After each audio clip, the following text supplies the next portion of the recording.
ముగ్గురు మనుష్యులను బంధించి ఈ అగ్నిలో వేసితిమి గదా. నేను నలుగురు మనుష్యులను అగ్నిలో సంచరించుట చూచుచున్నాను, వారికి హాని ఏమీ కలగలేదు.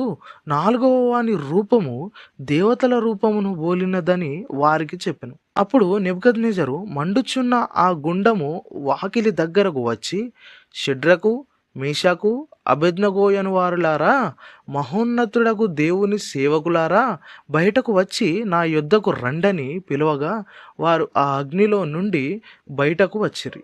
అధిపతులు, సేనాధిపతులు, సంస్థానాధిపతులు, రాజు యొక్క ప్రధాన మంత్రులు కూడి వచ్చి వారిని పరీక్షించి, వారి శరీరములకు అగ్ని ఏ హాని చేయకుండా, వారి తల వెంట్రుకలలో ఒక్కటి కూడా కాలిపోకుండా, వారి వస్త్రములు చెడిపోకుండా, అగ్ని వాసనైనను వారి దేహములకు